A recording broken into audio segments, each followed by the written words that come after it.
aurons deux temps cet après-midi.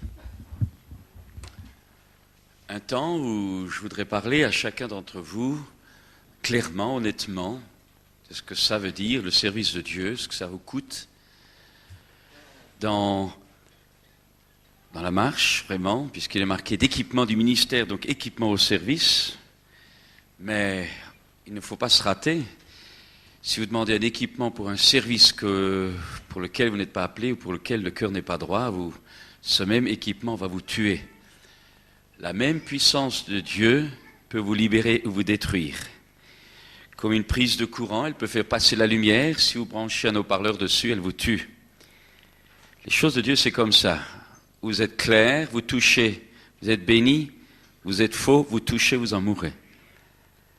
C'est ça la vraie puissance. La vraie puissance n'est jamais sans force.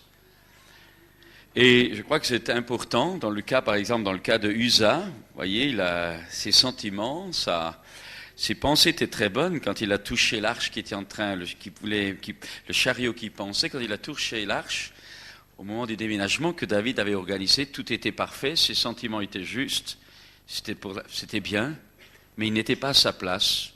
Il n'avait pas à le faire dans les normes de Dieu. Et quand il a touché l'arche, il en est mort sur le coup. Je commence déjà à vous refroidir là. Je vais vous dire par là que le service de Dieu, c'est extrêmement important parce que quand vous êtes un simple chrétien et que vous cassez la figure, cela ne touche que vous ou les simples proches. Mais plus vous montez dans les responsabilités, plus les conséquences touchent les autres. Et plus Dieu vous utilise dans le ministère, plus si vous tombez, vous entraînez d'autres. Extrêmement important de savoir pourquoi on fait les choses, parce que nous pouvons être non pas seulement une occasion de chute pour nous, mais pouvons être pour les autres. Donc c'est extrêmement important que tu saches pourquoi tu veux servir le Seigneur, si tu as ta place, si c'est ce que tu veux, c'est lui qui le veut, pour que toujours à nouveau tu puisses avoir de l'assurance devant Dieu. Car si ton cœur ne te condamne pas, tu as de l'assurance devant Dieu. Donc, vous voyez, c'est extrêmement important. C'est extrêmement important et il n'y a pas de raccourci. J'aimerais encore dire cela. Nous sommes une société qui vit très très vite. Café instantané, même dans tes petits sachets, comme là, c'est tout prêt. Mais quelqu'un a dit, ce n'est pas parce que tu mets une chemise plus grande que toi que tu pousses plus vite.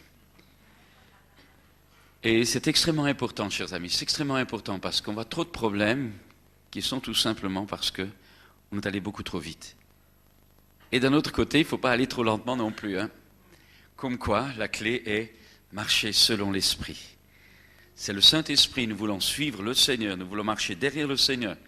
Nous voulons suivre l'Esprit. Quand la nuée se levait, le peuple d'Israël bougeait. Quand la nuée s'arrêtait, 1 jour, 2 jours, 10 jours, 20 jours, il ne bougeait pas. Parce qu'à un moment donné, si vous avancez trop vite, vous n'avez plus de couverture. Et à ce moment-là, vous prenez des gifles. Par contre, quand vous traînez, c'est comme les traînards du peuple d'Israël, eh bien les Amalécites les attrapaient par derrière et ils les ramassaient. Donc, ce qui est important, comme dit l'apôtre Paul, de marcher d'un même pas. Alors, c'est l'après-midi, rassurez-vous, je ne vais pas être négatif, je ne vais pas vous couper le moral, je veux simplement souligner rapidement l'importance qu'il y a de comprendre que le service de Dieu, ce n'est pas de la rigolade. Le service de Dieu, ce n'est pas un jeu, ce n'est pas pour s'assumer, pour s'exprimer. Le service de Dieu, c'est réellement la plus belle des vocations. Mais c'est une sainte vocation. Extrêmement important. Alors, je vous invite à ouvrir vos Bibles dans l'Évangile de Marc, au chapitre 6. Évangile de Marc, chapitre 6, et à partir du verset 30. Marc 6, 30.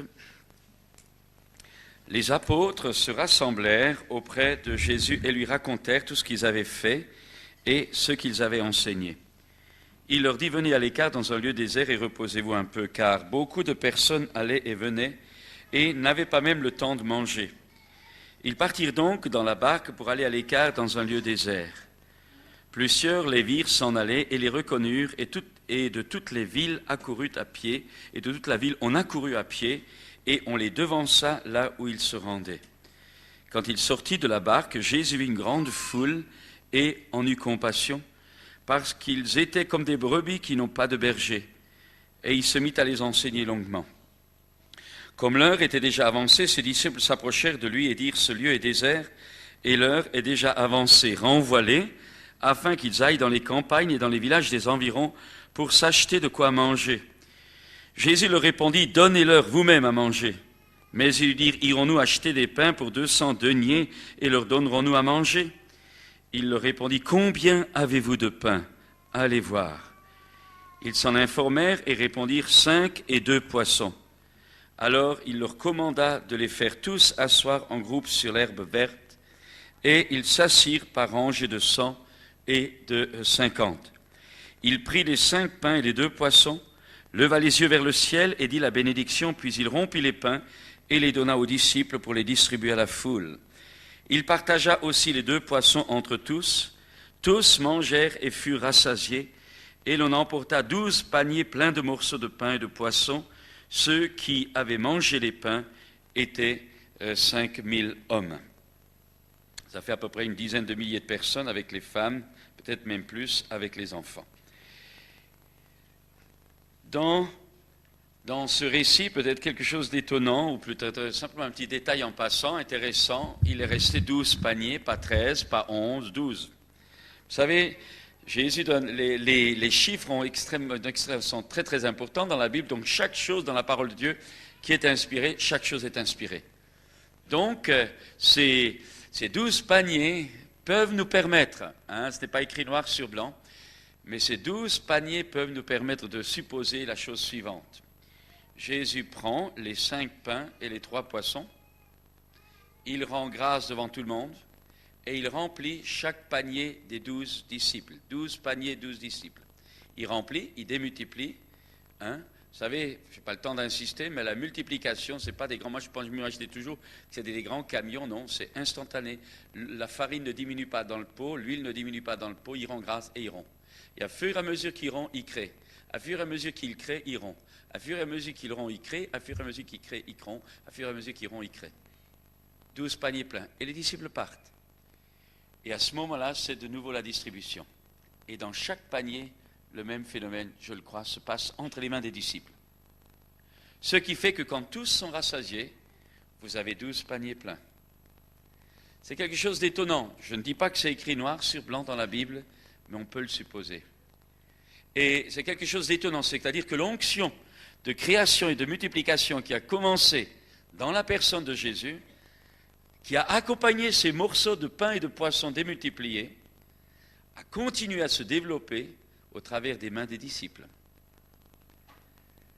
C'est quand même intéressant pour nous, parce que Jésus a dit que ceux qui croiraient en lui feraient les mêmes miracles.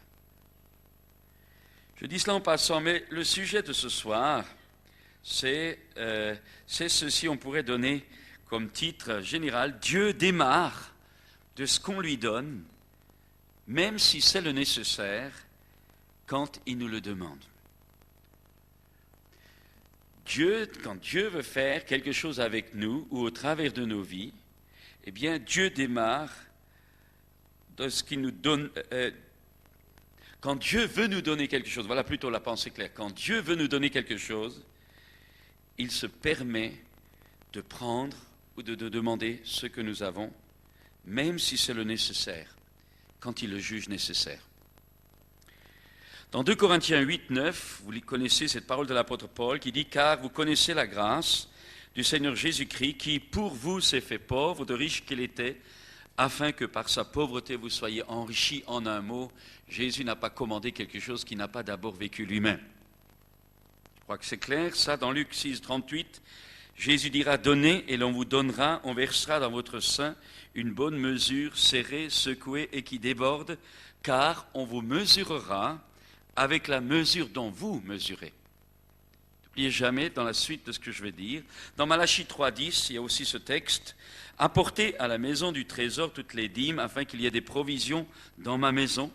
Mettez-moi de la sorte à l'épreuve, dit l'Éternel, et vous verrez si je n'ouvre pas pour vous les écluses du ciel, et si je ne déverse pas sur vous la bénédiction, et écoutez bien la suite, au-delà de toute mesure. » En un mot, je résume ce que nous avons déjà partagé, le monde demande, la mentalité, la conception du monde demande pour être heureux.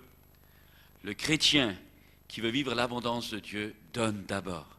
là où Dieu le lui demande, car il y a plus de joie à donner qu'à recevoir. Ce sont deux structures mentales tout à fait différentes, ce sont deux conceptions de vie tout à fait différentes, ce sont deux gestions de vie diamétralement opposées. La première, celle du monde, conduit à la frustration et à l'insatisfaction. La deuxième, qui commence par l'abandon, se termine par l'abondance.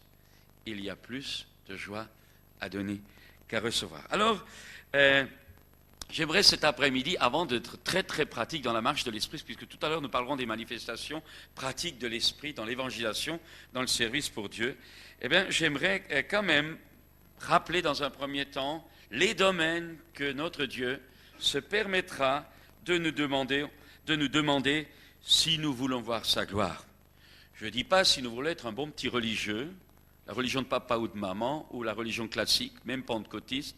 Je dis, si vous voulez voir la gloire de Dieu, il va falloir accepter certaines choses que Dieu va vous demander.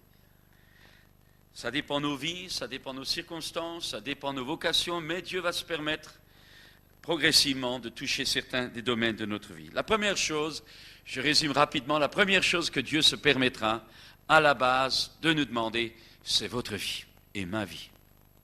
Pas une vie partagée, pas c'est ma vie, le sens de votre vie, les priorités de votre vie. Je vous rappelle que Jésus n'est pas venu pour faire des chrétiens, il nous a ordonné de faire des disciples. Dans Matthieu 28, allez, faites de toutes les nations des disciples, les baptisant au nom du Père, du Fils et du Saint-Esprit, et enseignez-leur à observer, c'est-à-dire à mettre en pratique ce que je vous ai prescrit. Le disciple, c'est quelqu'un qui écoute et qui met en action. Et ça, c'est extrêmement important. Je voudrais dire quelque chose que le peuple de Dieu n'est absolument plus habitué à entendre, peut-être, ou à accepter, ou à vivre.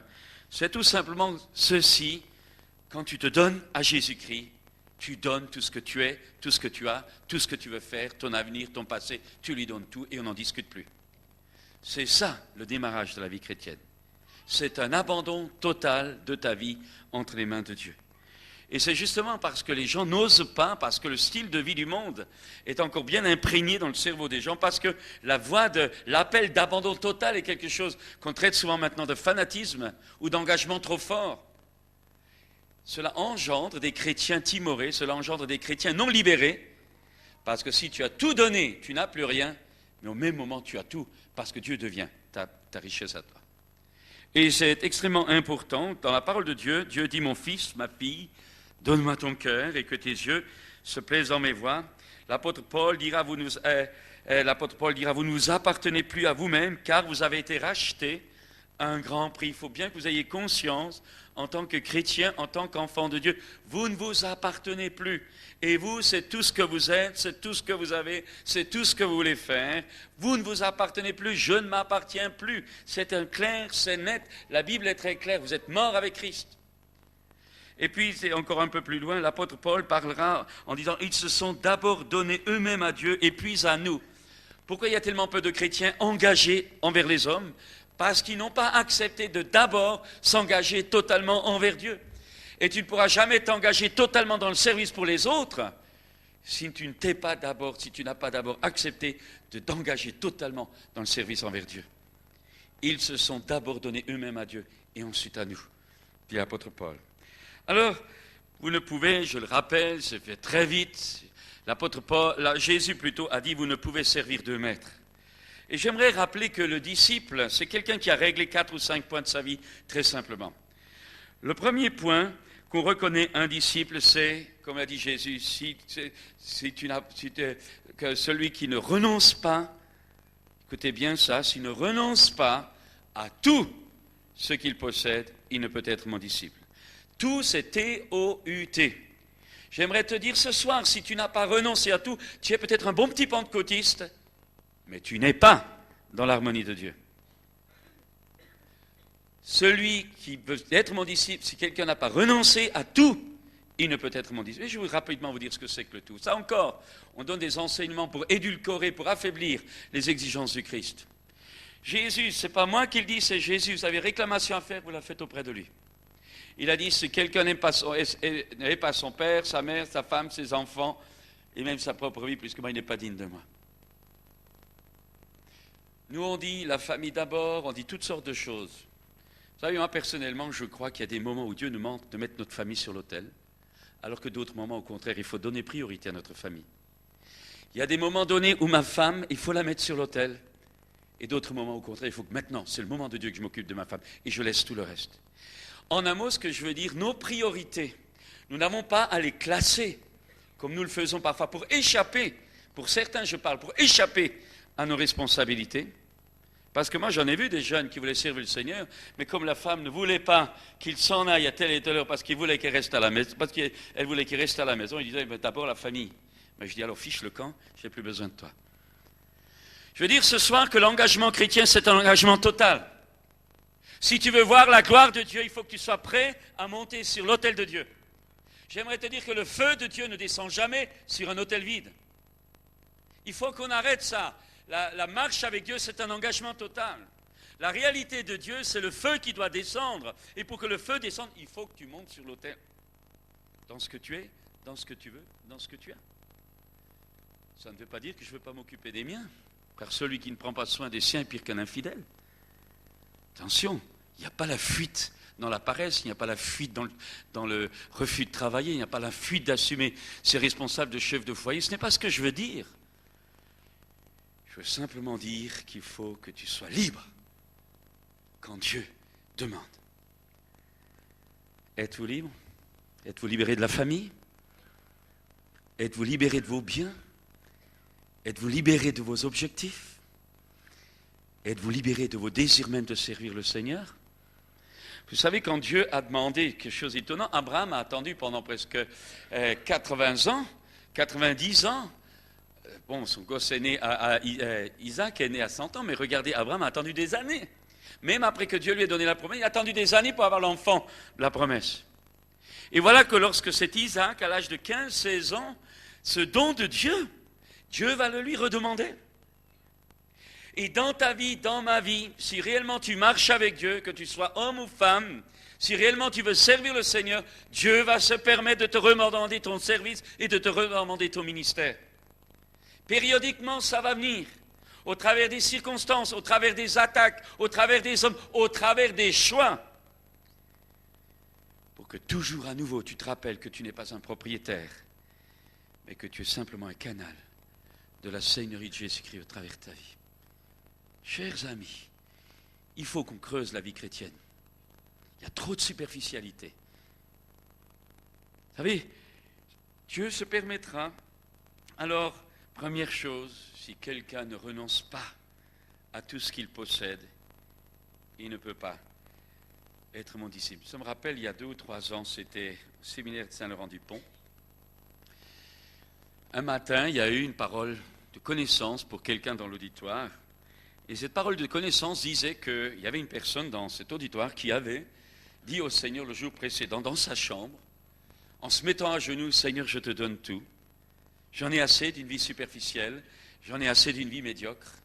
Seigneur, je te donne ce que je suis, mon avenir. L'opposition de ma famille, elle est là, mais je ne veux pas tenir compte maintenant. Je te donne ma vie et je veux te servir. Et donc le lendemain, cette parole de connaissance dans l'auditoire dit, vous avez dit ça dans votre chambre, et vous avez dit maintenant, Seigneur, je veux te servir et je veux te suivre, je donne totalement à toi. Et cette parole de connaissance continue en disant, le Seigneur a entendu cette prière dans votre chambre, et il vous prend au mot ce matin, et il vous dit, il vous prend au mot, mais vous avez vendu, je ne me rappelle plus si c'était une maison ou un appartement, vous avez placé l'argent à la banque, et vous avez dit que de toute façon, si ça allait mal dans votre marche avec Dieu, vous auriez ce secours, cette réserve, cette sécurité.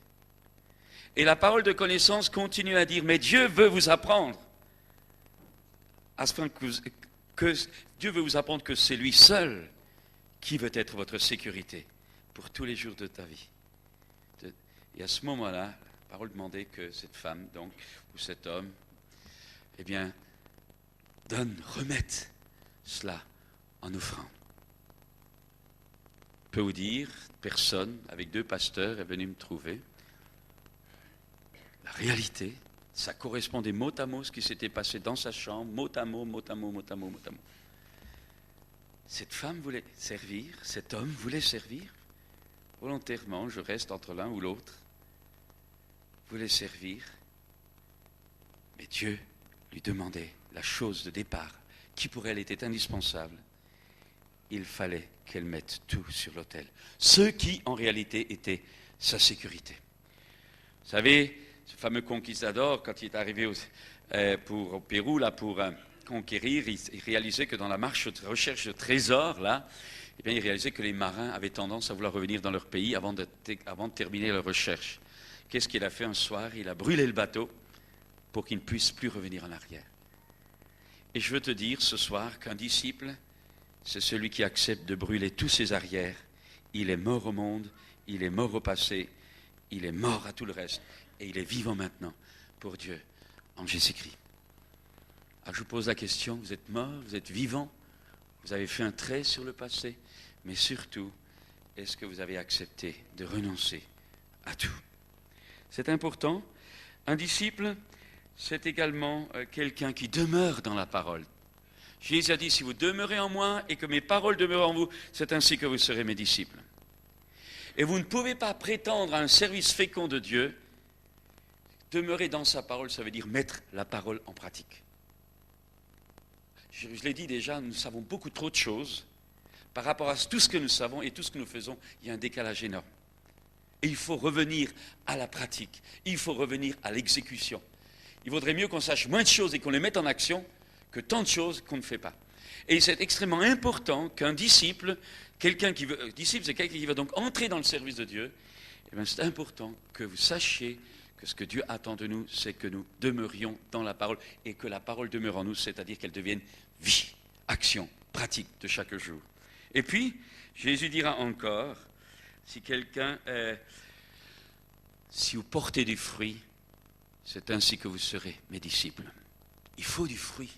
Il faut la notion du fruit. Ça a été dit ce matin, je n'insiste pas. On reconnaît le disciple à ses fruits.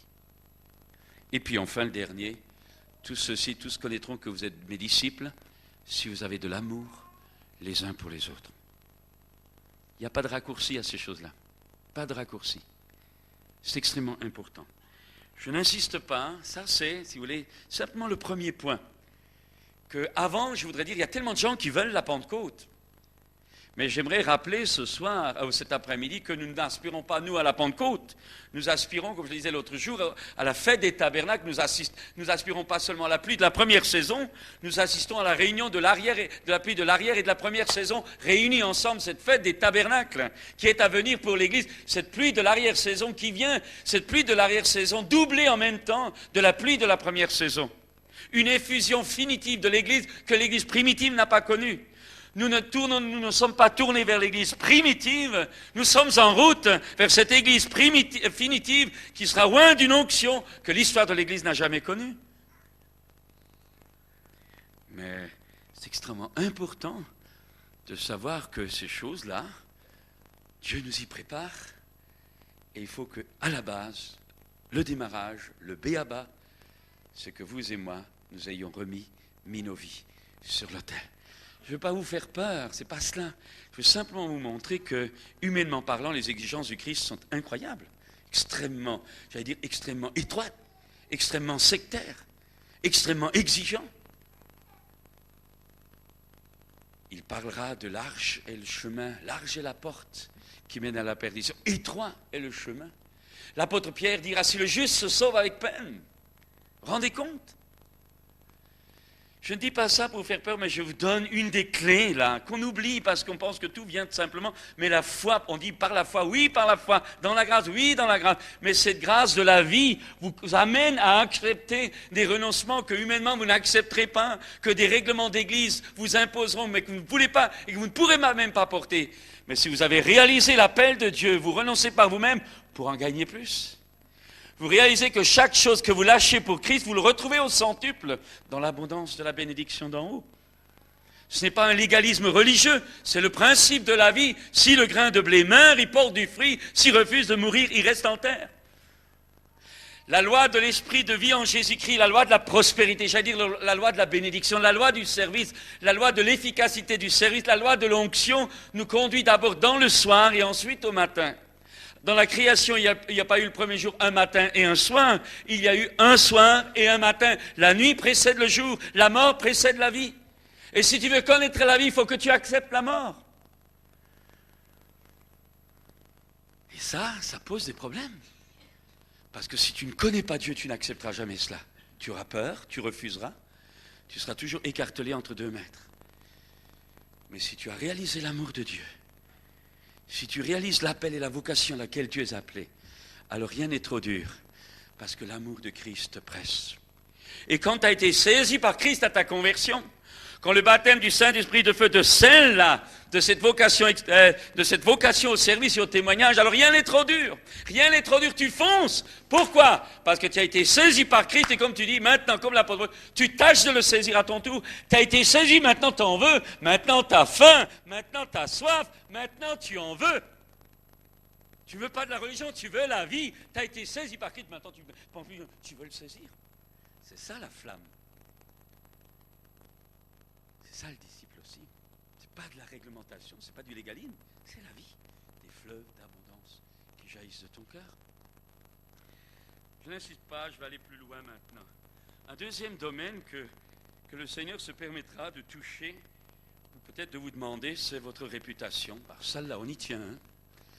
Votre réputation, parfois, Dieu se permettra de vous la demander. Votre réputation qui, parfois, va mettre en jeu l'opposition des autres. Quand j'étais dans l'armée, eh bien, quand j'avais fait mon service militaire en tant que sursitaire, à cause de mon témoignage chrétien, on m'avait confié, j'étais surveillant général dans le civil, on m'avait confié toutes les responsabilités de la présence, des recrues, le magasin d'armement, tous ces trucs-là. Et bien sûr, les gars me demandaient de les porter présents alors qu'ils sortaient le soir, de leur sortir du matériel, des grenades en plâtre et des trucs comme ça du magasin d'armement. Et je refusais parce que je disais que j'étais chrétien, que je ne volais pas et que je ne mentais pas. En un mois, j'ai réussi à me mettre toute la caserne à dos, me traiter de faillot, de lèche-botte, etc. Et puis il y a eu un jeune collègue aussi, un fils de pasteur d'ailleurs d'une église traditionnelle, qui était sursitaire avec moi, nous avions 26 ans, et qui, en montant la garde devant un poste de munitions, au moment où il y a eu l'heure de la relève, a vu que le copain qui devait le relever n'était pas venu. Et il a posé son fusil, il a vite couru au poste de garde, réveillé son copain pour qu'il le remplace. Et pendant qu'il courait au poste de garde, l'adjudant-chef qui faisait la ronde pour voir si les sentinelles étaient à leur place est arrivé. Abandon de poste devant un poste de munitions, c'était 40 jours de prison. C'était aussi à cette époque-là, vous pouviez demander ce qu'on appelle une diminution du temps du service militaire si vous aviez un enfant. Et lui, il avait justement fait cette demande, tout à l'eau, terminé, cuit, fini. Ce gars-là, le lendemain, tout cassé, dans la cour de la caserne, les copains essayent de l'encourager, était là, puis moi j'arrive, et je lui dis, c'était le moment du témoignage chrétien, écoute, j'ai dit, tu sais ce que tu devrais faire, hein? Moi je saurais ce que je veux, il faudrait que tu pries, Dieu peut t'aider. Et là, un de ses copains m'a dit, puisque tu es si malin, tu n'as qu'à prier pour lui, et on verra bien. Et à ce moment-là, j'ai senti le til de Dieu. Je dis, d'accord, mais soyez honnête et reconnaissez quand Dieu va intervenir. Ouais, cause toujours. Ben d'accord, on est prêt à le reconnaître. 2 jours passent, le 3e jour, il est convoqué au colonel de la base, caserne, il entre dans le bureau, vous savez, pour la sanction. Et alors, ça a été le coup de théâtre. Je crois que le colonel, je ne me rappelle plus les circonstances, mais je crois que le colonel venait de marier sa fille le soir, ou je ne sais pas, ou c'était quand il l'a vu le matin ou dans l'après-midi. Est-ce qu'il était encore éméché? Est-ce qu'il y avait quelque chose?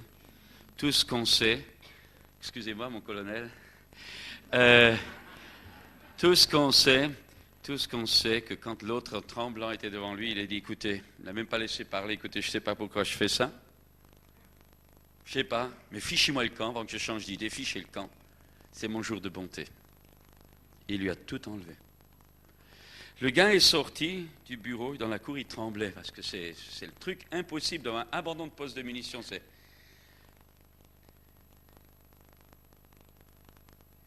Et quand il m'a présenté à sa femme, plus tard, quand je l'ai rencontré dans la rue, il m'a présenté à sa femme et il m'a dit, tu sais, c'est celui-là qui avait prié. Un fils de pasteur a besoin d'un petit chrétien évangélique de temps en temps. Mais à partir de ce moment-là, ça s'est su. Puis ensuite, on m'a demandé de partir On m'a demandé, comme j'étais sorti major de ma promotion, parce que c'est pas parce que j'étais meilleur que les autres, tout simplement j'étais chrétien, j'étais sérieux, ponctuel, correct, etc.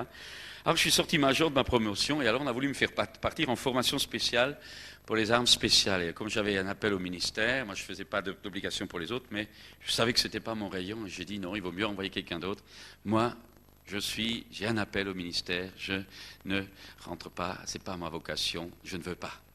Alors on m'a fait le chantage, nous avons besoin de tant de gradés, ou vous partez, ou alors vous ne pouvez pas rester à ce bataillon de formation, ou vous partez, ou alors on vous enlève votre poste et vous allez en bataillon opérationnel, c'est-à-dire je venais de me marier, c'était la destruction de tout, c'était en pleine montagne, etc. C'était vraiment la vie à la dure, de commando. On vous donne 3 jours pour réfléchir, et là j'ai fait prier l'église, il y a bout de 3 jours, quand on m'a rappelé, je dis non, mon lieutenant, c'est toujours pareil, je refuse de monter en grade, je refuse, ma vocation, je suis appelé à pasteur à cette époque-là, je pensais partir en mission, j'ai dit je pense partir en mission, je refuse. Vous aurez de mes nouvelles, on m'a fait une pression, et puis depuis ce jour-là, quand j'ai dit ça, le lendemain, ce lieutenant qui était extrêmement agressif, la main de Dieu s'est posée sur lui, et à partir de ce moment-là, non seulement il a envoyé un autre à ma place, mais à partir de ce moment-là, j'ai trouvé grâce devant ses yeux.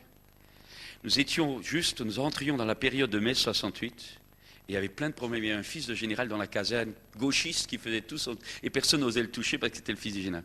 Alors c'est moi, surveillant général dans le civil, qu'on chargeait de maîtriser quand il y avait la bagarre dans les réfectoires, etc. Et à ce moment-là, j'ai vu Dieu commencer à m'aider. Et ça s'est su dans la caserne qu'au risque de partir en commando, eh bien, j'avais refusé le grade. J'avais refusé ma formation. Et là, tout le monde a découvert que finalement, je n'étais pas un lèche-botte, que je ne faisais pas, que je n'étais pas fidèle, droit, honnête, parce que je voulais avoir un grade, mais tout simplement parce que j'étais chrétien. Et à ce moment-là, toute la caserne a tourné comme une girouette. Et à partir de ce moment-là, j'ai vu comment Dieu pouvait ouvrir les cœurs des gens. Je n'ai jamais distribué autant de Nouveau Testament qu'à ce moment-là. Je suis sorti en mai 68, je suis sorti libéré, j'arrive au lycée, tout le lycée en grève, les chefs d'établissement en grève, les collègues en grève, les surveillants en grève, les élèves en grève, les professeurs en grève, l'administration en grève, tout le monde en grève. Moi, j'arrive avec ma petite valise. Et on me dit, monsieur, la France vit un grand événement. Et je dis, ou peut-être, mais moi, je ne peux pas faire grève. Alors, vous voyez, quand vous rentrez dans un lycée en grève, vous êtes le seul avec votre petite mallette. C'était à Aubenas, j'avais ma petite valise parce que loger à Grenoble. J'étais nommé là-bas. Je dis, je ne fais pas grève. Pourquoi? Vous vous rendez compte? Vous vous désolidarisez de vos camarades, de vos collègues. La France, c'est comment? Rendez-vous compte de ce que vous êtes en train de faire? Je dis, écoutez, je n'y peux rien. Je refuse d'entrer dans ce climat de haine. Je voyais les profs qui s'enguirlandaient, je voyais les élèves de droite, de gauche, je voyais des matraquages, des violences, des disputes. Je disais, je suis chrétien, je ne rentre pas, je ne peux pas, je ne fais pas de politique, je n'ai ni de droite ni de gauche, mon syndicat il est là-haut, mais je suis pour la paix. Oh, vous auriez vu ça? On m'a mis en salle de classe, résidence surveillée, 8h midi, 6h, et le soir on me faisait garder un enfant de la DAS pendant la semaine. Mon emploi du temps, et on m'en a fait baver. Et à la fenêtre, il y avait tous les élèves de l'établissement qui se rigolaient de ce gars qui ne faisait pas grève, les collègues qui rigolaient, les professeurs qui rigolaient, le chef d'établissement et les collègues qui venaient, ces autres surveillants qui essayaient de me persuader. Je disais, je peux pas. Intérieurement, je disais, pourvu que tu fasses pas de bêtises. Il y avait des chrétiens de mon église qui disaient, mais moi je fais grève pour ne pas me désolidariser des camarades pour le témoignage chrétien. Et moi je refusais de faire grève pour le témoignage chrétien. Je me disais, là-haut, Dieu, il doit prendre un corticolis, là.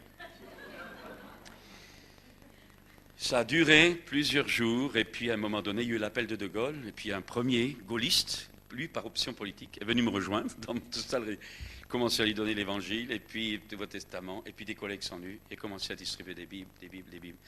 Finalement, mai 68 s'est arrêté, mais à partir de ce moment-là, j'ai vu Dieu changer l'atmosphère de ce lycée. Tous les collègues, tous les collaborateurs, les élèves, tout ça ont commencé à me respecter, un respect que je n'avais jamais eu auparavant. Et je peux vous dire que mon meilleur rapport académique et d'enseignement que j'ai eu, c'est de cet établissement-là. Homme, caractère particulier, ascendant particulier sur ses collaborateurs, sur ses élèves. C'est incroyable ce qu'il m'a mis, alors qu'il m'avait dit qu'il allait me saquer. Et j'ai appris cette leçon. Si tu ne veux pas faire des adeptes dans ton église, si tu ne veux pas faire des tressés dans ton église, si tu veux réellement faire des nouveau-nés, des gens régénérés, Si tu ne veux pas faire, si tu veux réellement faire des gars et des filles qui en veulent, des réels convertis, il faut que tu acceptes par ton témoignage d'être d'abord rejeté. Quand Dieu le permet, pour les gagner mieux ensuite. C'est une clé que peut-être il est difficile de vivre, mais je n'ai pas le temps de vous en parler, mais c'est une réalité. Un jour, Dieu m'a appuyé dans une troisième forme de leçon à cette période-là, quand je suis rentré dimanche matin dans l'église, au moment où on a eu la distribution de la Sainte Seine. Ce matin, nous avons pris la Sainte Seine. Et nous savons qu'en prenant le pain et le vin, nous entrons en communion avec le corps de Christ. Nous croyons que c'est une coupe de bénédiction que nous prenons. Ça, nous sommes tous convaincus. Mais je vais vous dire, la seule fois dans ma vie où j'ai avalé cette coupe de travers, c'était ce jour-là. Ou au moment où j'ai pris le pain et j'allais l'avaler, il y a une prophétie dans la salle. Et je savais que cette prophétie était pour moi. J'ai arrêté, j'ai gardé ma main. Et l'autre frère qui distribuait la coupe, m'a donné la coupe. Je me suis retrouvé d'un côté la coupe, de l'autre le pain. Et à ce moment-là, la puissance de Dieu m'a traversé. Je tremblais et j'ai réalisé là quelque chose d'extrêmement important, c'est que le pain et le vin que je tenais là, dans ma main, c'est comme si, vous savez, j'ai comme une sorte de vision, comme si c'était comme cette fameuse, vous savez, dans les légendes, le Saint Graal. Je réalisais qu'il y avait un rayonnement spirituel, il y avait une gloire intérieure, il y avait une sainteté, j'avais la sainteté même du Christ qui était dans ma main. Il n'y avait pas de transsubstantiation, il n'y avait rien de tout ça. C'était simplement, au travers de ce pain et ce vin, Dieu me montrait que je tenais dans ma main la gloire même de Dieu. C'est extrêmement fort, et je tremblais là, j'étais comme paralysé. Et en même temps, les paroles prophétiques qui venaient extérieurement et intérieurement la voix de Dieu qui confirmait. Et Dieu me disait, je veux mettre dans ce pain que tu vas avaler et je veux mettre dans cette coupe que tu vas boire des noms d'hommes, des noms de femmes qui vont devenir tes adversaires dans l'Église. Vous savez, on est loin de la petite religion de papa et de maman. C'est vite dit, c'est sympa quand on discute comme ça. Mais quand vous l'avalez, ça fait mal. C'est la seule fois de ma vie où j'ai vécu ça. Et je peux simplement vous dire, je me rappelle intérieurement, j'ai dit à Dieu, un tel est la voix de Dieu intérieurement. Oui. Une telle, oui. Un tel, oui. Une telle, oui. Un tel, plus rien. À ce moment-là, j'ai su qu'il ne fallait plus insister. C'est comme si Dieu disait, là, ça ne te regarde pas. Et heureusement que Dieu ne me l'a pas dit oui, j'aurais quitté l'église à ce moment-là. Et en tremblant de tout mon corps, j'ai avalé le pain, vous savez, j'avais l'impression d'avaler du gravier. Et j'ai bu la coupe, ma main tremblait, parce que je savais que les difficultés allaient commencer. Ça n'a pas traîné. 3 semaines après, c'était la bourrasque. Des amis très chers, ils étaient perdus, des membres de ma famille qui se sont dressés. Je ne vais pas rentrer dans les détails, extrêmement dur. C'est l'école de Dieu pour le service. Et je n'aurais pas passé par ces périodes difficiles, je ne tiendrai pas les coups aujourd'hui. Avec la responsabilité de 500 églises au Centrafrique, 80 au Tchad, orphelinat, je ne veux pas parler de tout, les écoles bibliques, etc. Tout ce que nous avons en France ou ailleurs, mais je ne tiendrai pas le coup. Depuis longtemps, j'aurais pris une crise cardiaque. Vous savez, quand vous êtes responsable de toutes sortes de départements, vous avez un téléphone.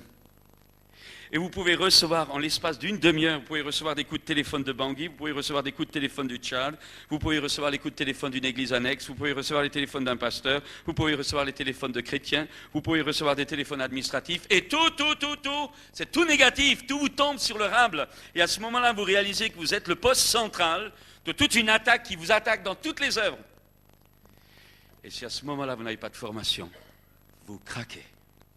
Vous craquez. Si vous n'êtes pas appelé, vous y laissez votre peau. Alors ce soir, je dis équipement pour le ministère, oui, mais un ministère auquel on est appelé. Sinon, il vous écrasera. C'est extrêmement important. Alors votre réputation, afin de devenir capable, par sa grâce, de tenir debout dans les moments difficiles et dans les oppositions que vous rencontrerez.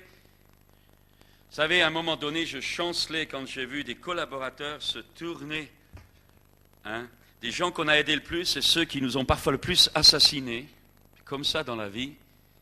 Eh bien, vous savez, à un moment donné, je tremblais. J'ai ouvert mon livre sur Jérémie. Et puis le texte d'Ézéchiel se rejoint aussi. Où Dieu dit, si tu trembles devant eux, je te ferai trembler. Est-ce que Dieu vous a déjà parlé de cette façon-là? On parle d'équipement, là. Alors on va au fond.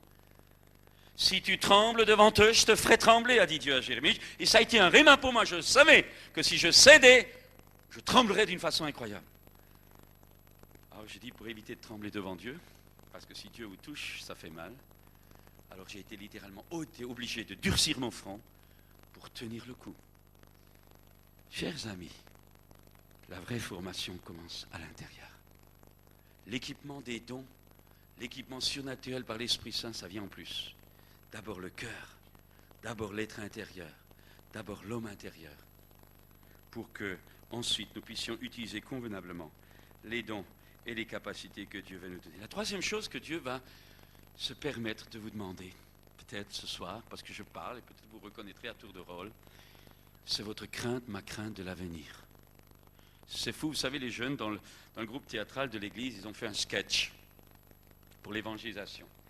Et il y a un homme qui fait semblant d'être le démarcheur des assurances, et il sonne à une porte, et on lui ouvre, et il dit, madame, voilà, est-ce que vous avez des assurances pour ceci? Alors la brave dame le fait rentrer, vous voyez, tout le monde, et puis il dit, des assurances, mais j'en ai plein. Elle commande, assurance pour l'ascenseur, assurance pour la cuisinière, assurance pour le loyer, assurance pour l'incendie, assurance pour la retraite, assurance pour ceci, assurance pour là.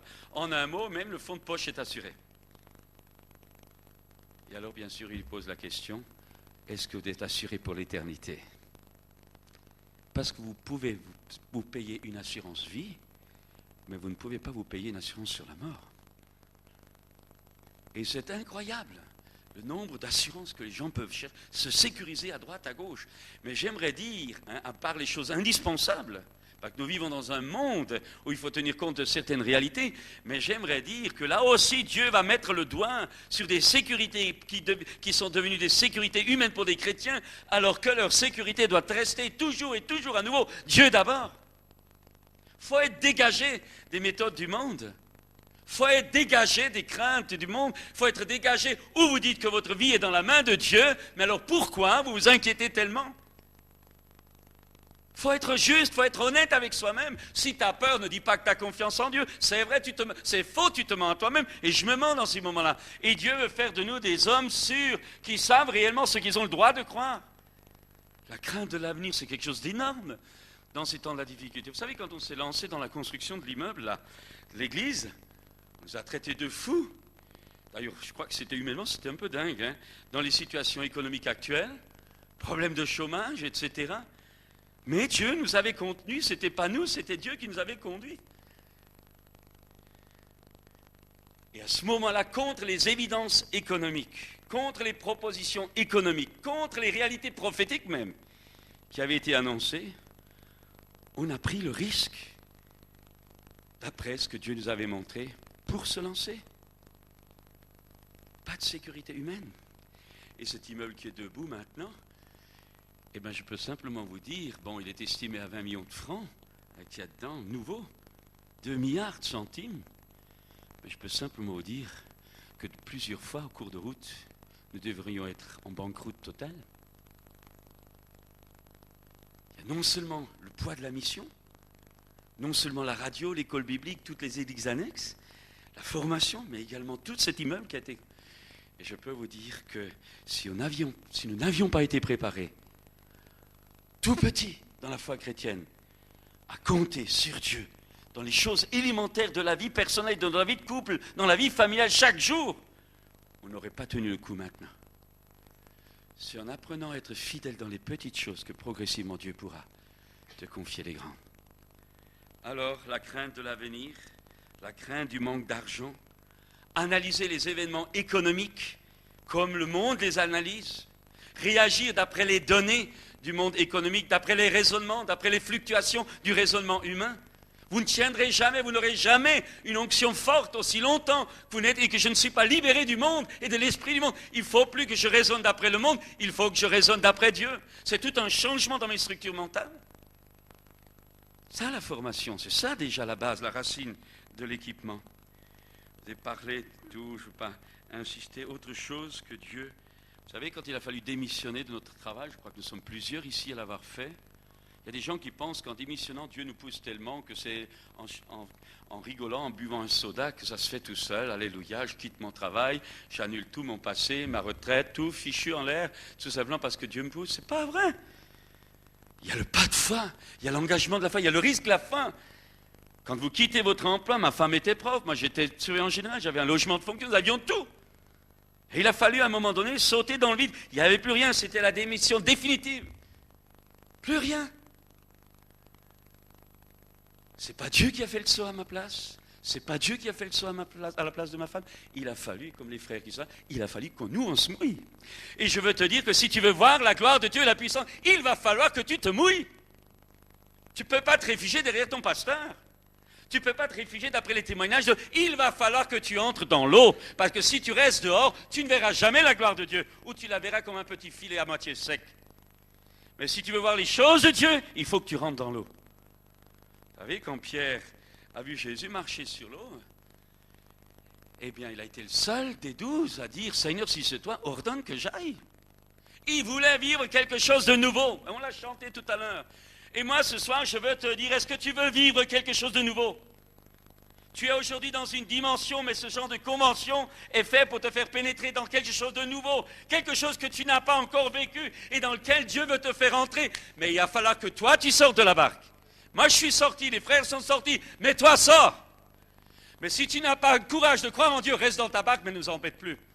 Il ne reproche pas, lève pas ton poing, critique pas les églises, critique pas les serviteurs de Dieu, critique pas les frères et sœurs qui, eux, osent sortir. Mais ce soir, sors de ta barque. Et je te dis de la part de Jésus, viens, viens, viens, viens, viens. Ce qui est tragique sur les 12, il n'y en a qu'un qui a marché sur l'eau, les autres ont raté ça pour toujours. Ils n'ont jamais marché sur l'eau. Pierre a été le seul qui a marché sur l'eau parce qu'il n'a pas raté le moment de Dieu. Au moment où il a fallu faire le pas, il l'a fait. Et il y a des choses que quand Dieu te parle, tu refuses de le faire, il y a de fortes chances qu'elle ne se retrouvera plus jamais. Alors pendant que Dieu est là et qu'il te parle, lorsque tout à l'heure il y aura un appel, ne rate pas le temps de Dieu. Ésaü, malgré son repentir, ne put plus avoir le droit d'aînesse. Et je pense que nos églises sont parfois pleines de gens qui ont tout raté, qui courent aux impositions des mains, qui n'auront jamais rien, parce qu'ils ont traité à la légère le moment où Dieu est passé auprès d'eux. Et je te dis ce soir, mon fils, ma fille, je te dis ce soir de la part de Dieu, ce soir, donnez réellement votre vie à Dieu. Ce soir, arrêtez de discuter, arrêtez d'avoir des demi-mesures. Il y en a marre d'avoir des chrétiens partagés, qui ont toujours peur. Je vous le dis ce soir, il faut y aller. Notre génération a besoin de chrétiens debout. Il le faut, c'est une vitalité nécessaire pour l'accomplissement du plan de Dieu qui a été partagé pendant ces différentes réunions. Notre crainte de l'avenir, je vais aller plus loin, notre conception de nous-mêmes. On ne se connaît pas, vous savez. Notre conception de nous-mêmes, et oserais-je le dire, et des autres. J'ai parlé hier de la conception de Dieu. Ce soir après-midi, je voudrais rapidement parler de la conception que nous avons de nous-mêmes et la conception que nous avons des autres. Ça aussi, Dieu se permettra, là, de parfois sauter à pieds joints là-dedans, pour secouer nos têtes, pour secouer nos raisonnements, pour détruire des convictions que nous avions, parfois au travers de la souffrance. Je crois que j'avais raconté cela quand, en Afrique, je vais résumer, je n'ai pas le temps, quand nous avons été amenés à laver le pied de pasteurs africains et de leurs époux. Je n'avais jamais fait ça de ma vie. Nous les avions blessés avec une équipe de Français de chez nous, de Grenoble, sans nous en rendre compte d'ailleurs. Et je me rappelle, j'avais donné rendez-vous à toute cette équipe de 200 hommes et femmes. Et j'ai demandé à tous nos jeunes, j'ai parlé de Daniel, qui demandait pardon pour les péchés de ses pères. J'ai parlé de Jésus qui a lavé les pieds de ses disciples. J'ai parlé quand j'avais été au Japon, où j'avais vu des jeunes Sud-Africains blancs demander pardon à des jeunes Sud-Africains noirs. Où j'avais vu des jeunes Sud-Africains noirs demander pardon à des jeunes Sud-Africains blancs, pour eux-mêmes, pour leur haine, mais aussi pour la haine de leur père. J'avais vu des Japonais demander pardon à des Coréens. J'avais vu des Coréens demander pardon à des Japonais. J'ai vu des Français demander pardon à des Allemands parce que leur père, Maquisard, avait tué des Allemands. Et j'ai vu des Allemands demander pardon à des Français pour ce que leur père avait fait. C'était juste avant l'ouverture de la Chine. C'était à Kobe, au Japon. Je peux simplement vous dire une chose. Je rappelais cela. Et puis, quand j'ai fini, j'ai demandé à toute notre équipe de se lever. Et je dis maintenant, nous voulons, au nom de toute notre équipe, vous demander pardon pour le mal que nous avons fait. Nous avons plaisanté, nous sommes venus avec notre culture européenne, nous n'avons même pas réalisé que nous avons blessé. Voulez-vous nous pardonner? Un silence de mort. Et puis j'ai continué. Nous ne demandons pas seulement pardon pour nous, mais nous demandons également pardon au nom de tous les Blancs qui vous ont fait du mal. Parce que je peux vous garantir qu'il y a eu des bons Blancs, mais croyez-moi, il y en a eu aussi d'autres. Et je peux vous dire, parfois, des missionnaires racistes, ça existe malheureusement aussi. Ah, alors là, silence de plomb. Et puis je continue, si vraiment vous acceptez de nous pardonner, est-ce que vous permettez que nous venions vous laver les pieds? Alors là, les filles sont allées chercher les bassins d'eau que nous avions cachés, préparés. Les filles sont allées vers les femmes, nous les hommes, on est allés vers les hommes. Moi, je me rappelle simplement ce jeune. J'étais au pied d'un jeune, j'avais un vieux missionnaire à côté de moi. Au moment où je prends le pied du jeune, il tremblait tellement, et moi je tremblais tellement que nous n'arrivions pas à prendre. Puis le missionnaire a lavé l'autre pied. Tout à coup, il y a eu un hurlement. Non, tu ne me laveras pas les pieds! Les Blancs, vous êtes tous des salauds! Et vous, les missionnaires, vous avez de l'argent! C'est facile pour toi de parler de Jésus! Moi, je n'ai pas mangé depuis 3 jours avec mes frères et mes sœurs. C'était vrai. Facile pour toi de parler de Jésus, facile pour toi. Ah, j'ai pas mangé. Vous êtes tous des hypocrites, j'en ai marre, je vous hais. Et cette jeune fille africaine, dans toutes les blessures qu'elle avait accumulées au fond d'elle-même, les tripes, j'allais dire, qui sortaient par les yeux, folle de haine. Et à ses pieds, cette jeune blanche, complètement bloquée, pleurant. Et le seul mot qui sortait de la bouche, comme un disque rayé. Parce que cette fille, je crois que c'est l'Esprit de Dieu qui lui donnait de dire ça, parce qu'elle était dépassée, elle. On entendait toujours cette jeune blanche qui disait « Je t'aime de l'amour du Seigneur. Je t'aime de l'amour du Seigneur. Je t'aime. » C'est pas vrai! Je t'aime. L'écoutez pas. C'est pas vrai! L'autre écoutait, continuait « Je t'aime de l'amour. » À un moment donné, ils auraient dû voir ça. Il y avait un silence. Moi, je dis « Mais comment ça va finir? On était à 5000 km chez nous. » J'ai dit « Je ne sais pas si on va rentrer entier. » Et alors, tout à coup, un hurlement. C'est comme si le cœur de cette jeune africaine se déchirait, se jetait dans les bras de cette blanche, et les deux s'embrassaient comme des petits pains. Elles étaient enfin devenues sœurs en Jésus-Christ. À ce moment-là, ça a été terrible. L'Esprit de Dieu est tombé sur nous. On pleurait tous comme des madeleines. Je dis souvent, je ne sais pas si les madeleines pleurent, mais on faisait que pleurer. Pleurer. La seule chose que je me rappelle encore, c'est que je me trouvais au pied d'un de ces papas africains, vieillards. Je me mets à ses pieds, je prends son pied. Au moment où je le regarde, je rencontre son regard d'une bonté incroyable. Mon père venait de mourir 3 mois auparavant. Au moment où je rencontre le regard de cet homme, je rencontre le regard de mon père. Je jetais ma serviette, je suis tombé dans ses bras, il m'a pris. Je sanglotais comme un gamin. Puis après, je suis allé dans un coin. Pendant 1h30, on n'entendait plus rien. Que des pleurs, que des sanglots, que des pleurs, que des sanglots. Depuis ce jour-là, je n'ai jamais vu un blanc-blanc. Je n'ai jamais vu un noir-noir. Je n'ai jamais vu un jaune-jaune. De mon cœur a été détruit pour toujours. Ce racisme inconscient qui y était, mais dont je n'avais pas conscience parce que j'avais grandi en communauté africaine. On m'appelait le nègre blanc à Grenoble. Et pourtant, au fond de moi, il y avait ce germe de péché qui est dans chaque être humain. Le blanc est raciste. Le noir est raciste. Le jaune est raciste. C'est la nature de péché que nous avons hérité dans nos chairs, dans notre cœur. Nous hériter de nos parents, Adam et Ève. Mais Christ est venu et a brisé cette puissance-là. Il faut y passer. Il faut y passer. Alors, quelle est la conception que vous avez de vous-même? Superman, Goldorak, Astérix, Tintin, oui. Ou est-ce que vous êtes passé par la formation du brisement, où vous réalisez qu'il n'y a rien de bon en vous? Et que la seule chose valable que nous avons, nous les chrétiens, c'est Christ en nous, l'espérance de la gloire. Ce n'est pas de la connaissance, ce n'est pas de l'embrigadement, ce n'est pas du lavage de cerveau, ce n'est pas des alléluia, c'est la vie. Parce que ta vie humaine a été brisée, et la vie nouvelle du grain de blé qui est mort, mais maintenant, qui ressuscite ce grain-là, il est du vrai. Et j'ose le dire, il y a tellement de problèmes dans l'œuvre de Dieu, parce que tout le monde veut servir Dieu, mais avec nos capacités humaines, avec nos dons humains. Alors on parlera de dons sanctifiés, d'accord, mais la nature profonde n'est pas crucifiée. Et comme ce n'est pas l'esprit qui conduit, mais la bonne volonté, il y a des télescopages, il y a des bagarres, il y a des divisions, il y a des rivalités, il y a tout ce que vous voulez, sauf la gloire de Dieu. Pourquoi? Parce qu'on veut tous travailler pour Jésus, sans avoir d'abord passé par Gethsémani, Golgotha, et ensuite seulement la Pentecôte. puis-je vous dire, pour résumer tout cela, on est beaucoup trop fort, beaucoup trop costaud, beaucoup trop sûr de nous, beaucoup trop sûr du Christ d'une façon charnelle.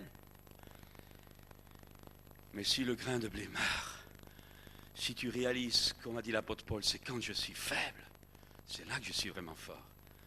Alors tout ce punch évangélique, permettez-moi de dire tout ce punch charismatique, tout ce punch pentecôtiste, vous réaliserez que plus vous avez ce punch-là, plus vous êtes fichu. Parce que plus vous êtes fort, moins vous êtes réellement dans la main de Dieu.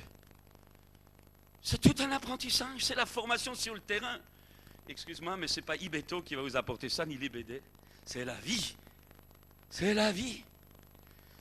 Grâce à Ibeto, je me rattrape. Sinon, tout à l'heure, je vais me faire lyncher.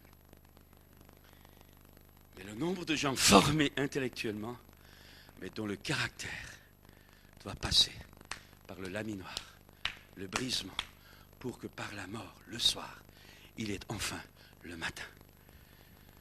Oh, vous savez, il y aurait des choses à dire, mais notre conception de nous-mêmes, notre conception des autres, et comment pouvez-vous en servir les autres si vous n'êtes pas mort d'abord à vous-même? Parce qu'en servant les autres, en réalité, vous allez vous servir vous-même en servant les autres.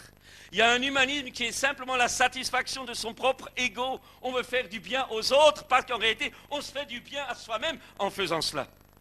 C'est en réalité une satisfaction égocentrique qui n'a rien à voir avec l'agapé divin. Cet altruisme qui vient de Dieu, qui se réjouit uniquement pour la gloire de l'autre. Mes amis, oh, à partir de ce moment-là, l'autre aura un autre visage, l'autre aura un autre raisonnement, ou l'autre aura un autre aspect. À ce moment-là, tout ce que vous ferez sera de la compassion. Vous prierez pour les malades par compassion. Vous aurez une église que vous voudrez qu'il grandisse, non pas pour avoir beaucoup de gens, mais parce que vous avez l'amour des âmes. Et je hurle contre des statistiques qui ne sont pas motivées par l'amour des âmes. Pourquoi tu vas avoir une grande église? Pourquoi est-ce que je vais avoir une grande église? Pourquoi vous voulez avoir beaucoup de frères dans votre église? Pourquoi? Pour avoir une grande église ou parce que vous avez la passion des âmes et que vous voulez que cette ville de Toulouse soit gagnée pour Jésus? Toute la différence est là. Et vous pouvez utiliser les techniques les unes après les autres, la vision de 100, la vision de 1000, mais c'est quoi ta vision? Quel est l'esprit de ta vision? Quel est le cœur? Quel est le moteur de ta vision? Toi, ton église ou l'amour des âmes? Vous savez, il faut se réveiller. Il faut se réveiller. Tu as l'amour des âmes? Je te pose la question, tu as l'amour des âmes? Parce que si tu as l'amour des âmes, tout ce que tu es, tout ce que tu as, tout ce que tu fais, c'est pour le salut des âmes. Parce que Christ en toi te pousse à cela. Christ est sauveur. Et si Christ est rempli de... Tu es rempli de Christ, tu aimes, tu veux sauver les autres. Et si tu es un homme ou une femme qui n'évangélise pas, laisse-moi te dire que je doute presque de ta conversion. Parce que tu ne peux pas avoir Christ et ne pas avoir l'amour des âmes. Parce que Christ en toi aime les âmes. Et quand on voit le nombre de chrétiens qui n'osent pas évangéliser, qui n'osent même pas témoigner, qui s'en fichent, qui ne pensent qu'à eux, Seigneur donne, Seigneur donne. Mais comment voulez-vous que Dieu déverse sur eux son esprit? Mais il y a un veto de Dieu là-dessus. Ce sont des gens dangereux dans l'œuvre de Dieu. Mes amis, c'est pas que je vise quelqu'un parmi vous, je ne vous connais pas, mais je vous communique ce que j'ai un peu sur le cœur. Alors, conception juste de nous et des autres.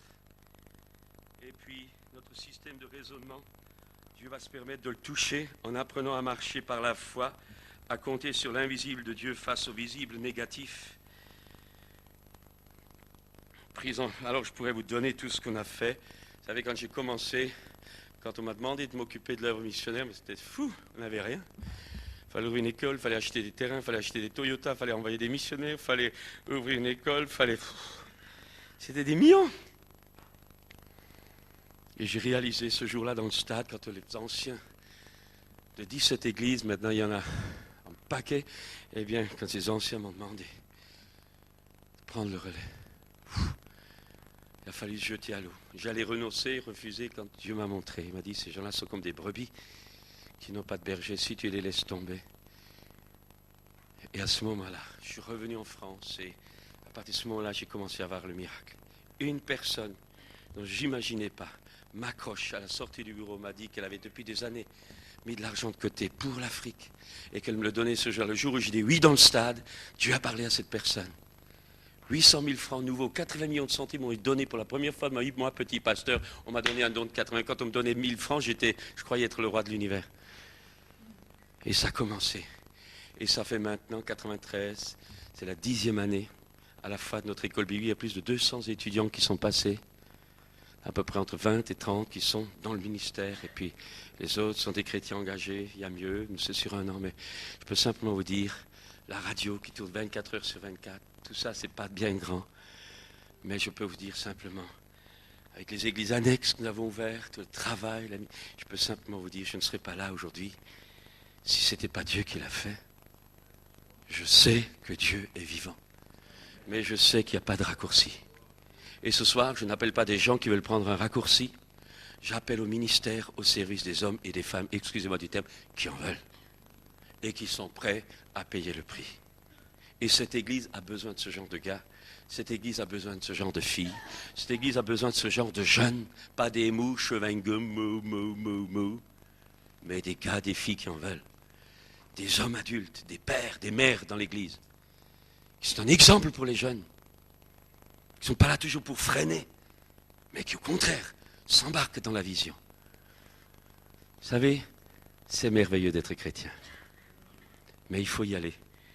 Alors, je dirais encore, dans cette marche en avant, Dieu va nous demander parfois d'être seuls, incompris, avec des charges financières, des églises, des charges d'hommes, des soucis, des trahisons, des abandons que personne ne pourra et ne voudra porter.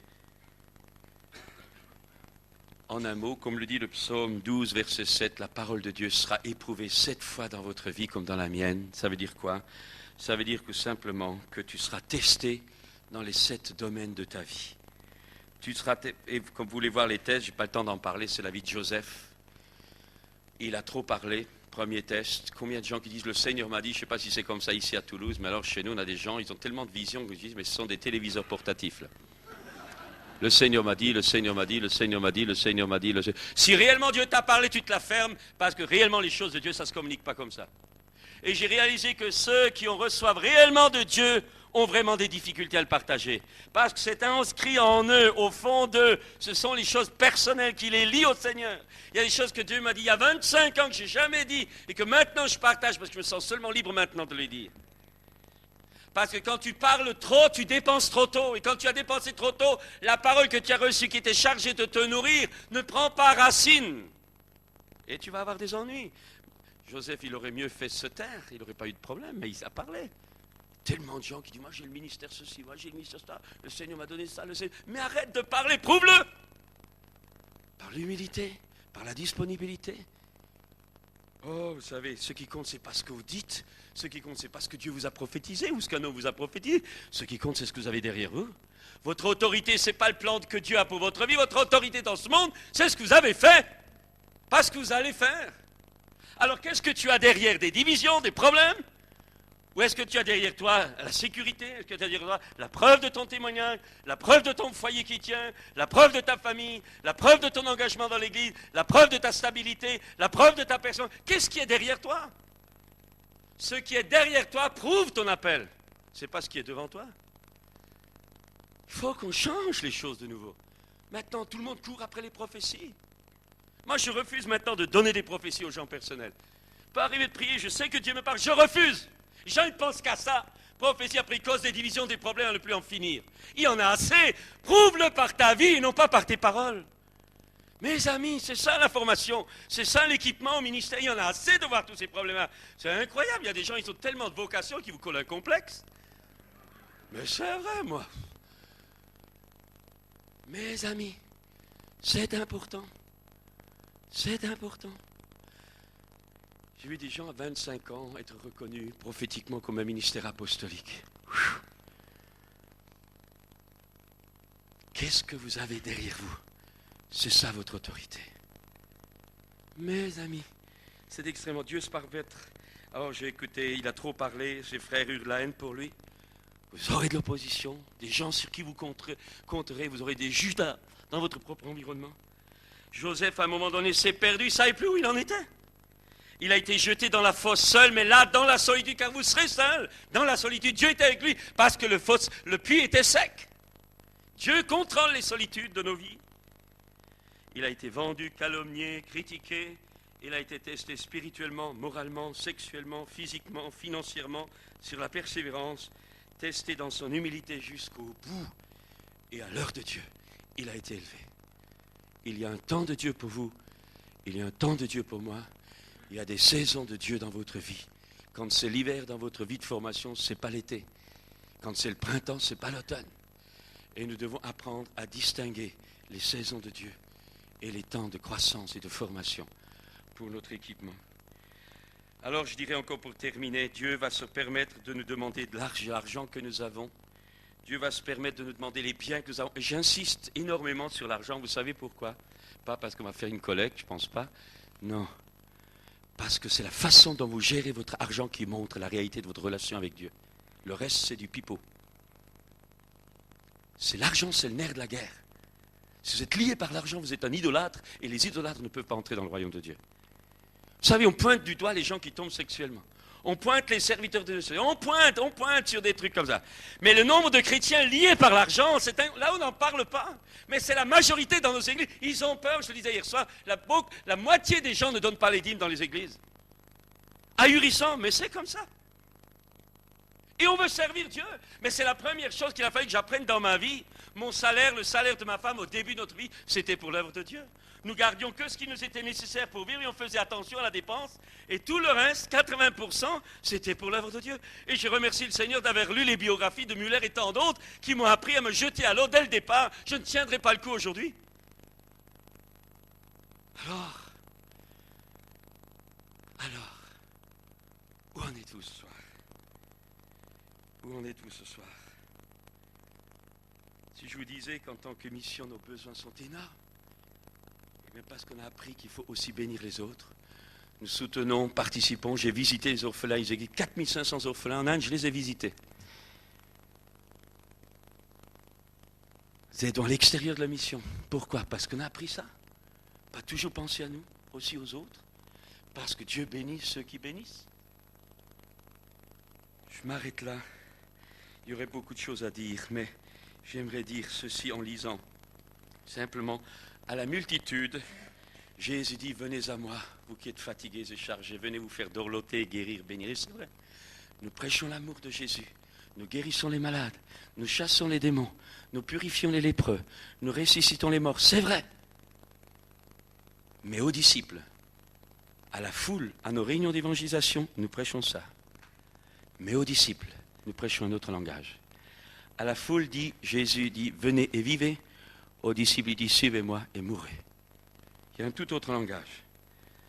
À la multitude, il dit, venez et recevez. Aux disciples, il dit, donnez. Plus on donne, plus on est heureux. C'est dans le don de soi-même que le secret d'une vie profonde. À la foule, Jésus dit, venez et vous vivrez. Aux disciples, il dit, suivez-moi et mourrez. Prenez votre croix. Choisissez le chemin de la mort pour avoir la vie. En un mot, aux disciples, Jésus leur enseigne, plus nous mourrons, plus nous vivons. Et je n'ai pas le temps, mais je pourrais encore dire ceci. Quand vous regardez les paradoxes dans la vie de Jésus, celui qui est le pain de vie a commencé son ministère en ayant faim. Celui qui est la source d'eau vive a terminé son ministère en ayant soif. Il a été fatigué et cependant il est notre repos. Il a payé le tribut et pourtant il est le roi. Il a été appelé démon et pourtant il chassait les démons. Il priait, pourtant il est celui qui écoute les prières. Il a pleuré, c'est lui qui sèche nos larmes. Il fut vendu pour 30 pièces d'argent, mais il opéra la rédemption du monde. Il fut emmené comme un agneau à la boucherie, pourtant il est le bon berger. Il est mort, il a donné sa vie, mais en mourant, il a détruit la mort. Ce sont les paradoxes du chrétien, parce que le Maître lui-même leur a laissé une trace, un exemple. Le temps est avancé, mais je voudrais quand même vous inviter à vous lever un instant. Inviter un instant. Et avant que nous ayons le côté pratique, je vais résumer parce qu'il semble que nous puissions prier après pour la façon pratique de l'esprit. Je voudrais quand même que là, il y ait une réponse de votre part. Et que ceux qui demanderont la prière pour l'équipement surnaturel de l'esprit, eh bien, passent d'abord par ce chemin du renoncement à eux-mêmes. Il n'y a pas de raccourci dans les choses de Dieu. Avant la Pentecôte, il faut que tu acceptes Gethsémani, non pas ce que tu veux, mais ce que Dieu veut. Il faut que tu acceptes de crucifier le monde. Il faut que tu acceptes de crucifier la chair, puisque en Jésus-Christ, tu as été crucifié au monde. Il faut que tu acceptes cela. Alors simplement, un court instant, nous n'avons pas le temps. Là où Dieu vous a parlé, sur le point que l'Esprit de Dieu a souligné, soit au travers de ce que je dis, ou peut-être par phénomène de ricochet, Dieu vous a parlé sur un autre terrain. Alors que nous fermons tous les yeux, voulez-vous simplement lever votre main? Et cette main levée voudra dire, Seigneur, c'est vrai, aujourd'hui j'accepte. J'accepte d'abdiquer, j'accepte de me donner, j'accepte de renoncer, j'accepte de m'engager, j'accepte de vivre, j'accepte de monter sur l'autel, j'accepte d'être ton disciple, j'accepte Seigneur, j'accepte Seigneur, j'accepte Seigneur. Levez bien votre main. Oh, si cela vous fait peur, sachez que par vous-même, vous n'y arriverez jamais. Mais faites confiance à Jésus, car avec le vouloir, il vous donnera le faire. Osez croire à son amour. Osez croire à sa force qui agira puissamment. Il a parlé à votre cœur maintenant. Osez croire que son amour, sa puissance vont se déployer en votre... C'est lui qui va vous conduire, c'est lui dans votre faiblesse qui va être votre force. Ce n'est pas vous, c'est Christ en vous. Reposez-vous maintenant sur lui. Vous pouvez baisser votre main. Simplement, cette vocation, cet appel, ce désir de servir, cet engagement maintenant, vous le déchargez sur le Seigneur. Remettez-le lui maintenant. Remettez-lui votre Isaac comme Abraham a remis son don à Dieu. Remettez votre don, remettez ce désir même de servir. Dites, Seigneur, tu vois, je veux, mais je te le redonne pour que cela se fasse comme toi tu veux et non pas comme moi je veux. Seigneur, merci. Seigneur, merci. Seigneur, merci. Vous pouvez vous asseoir. Je voudrais très vite maintenant survoler l'équipement pratique. Dans les dispositions de compassion, d'amour et d'engagement, je rappelle maintenant qu'il y a l'équipement, baptême dans l'esprit, il a été parlé, et l'équipement surnaturel, le fruit de l'esprit, j'ai mis l'accent là-dessus, maintenant c'est les dons de l'esprit, les capacités, à la fois les dons sanctifiés humains, les dons humains sanctifiés, aussi les dons spirituels. Et j'aimerais rappeler que dans l'évangélisation, donc dans votre témoignage, les dons spirituels sont d'abord faits, je dirais, sont très importants dans l'évangélisation, avec votre collègue de travail, au bureau, à l'école, etc. Donc les dons ne sont pas d'abord pour l'Église, seulement à l'intérieur de l'Église, non, ce sont des outils pour l'évangélisation. Premièrement, l'imposition des mains. L'imposition des mains, c'est le toucher. Viens imposer les mains. Souvent Jésus était sollicité, viens imposer les mains. L'imposition des mains, c'est un geste de mise à part. Vous imposez les mains à quelqu'un, vous le mettez à part, appelant la bénédiction de Dieu. Je fais vite. L'imposition des mains est donc un geste de bénédiction. C'est un geste de compassion. Si vous n'avez pas de compassion, n'imposez pas les mains aux gens. Vous en êtes indigne. C'est un geste d'amour. C'est un geste d'identification et de solidarité aux besoins de l'autre et à la personne de l'autre. Maintenant, elle n'est plus seule. Vous êtes avec elle. C'est un geste d'intercession, c'est-à-dire vous vous placez entre Dieu et elle. Si elle n'a pas la foi suffisante, vous vous placez entre le malin ou l'attaque et elle. Vous venez à son secours, vous êtes comme le sacrificateur qui a le nom sur la poitrine. Vous êtes là, maintenant vous prenez sa défense. Vous vous mettez entre elle et le problème, ou entre elle et le malin, ou entre elle et Dieu. Vous intercédez se mettre entre les deux. Et vous vous battez pour elle. Et maintenant, vous la sanctifiez par votre combat de foi. Et l'onction va passer en elle aussi. Pas le temps d'insister, c'est un geste de communication, c'est l'interrupteur, l'imposition des mains, c'est parfois aussi l'interrupteur quand vous touchez, l'onction vient. Parfois en touchant quelqu'un, moi j'ai vu des pieds se redresser, sans prière ni rien, uniquement le toucher. L'onction qui est sur l'orateur touche ou pénètre la personne. L'imposition des mains est souvent un moyen de communication. Jésus a dit en parlant de la femme atteinte d'une perte de sang, j'ai senti qu'une force est sortie de moi. Je fais vite.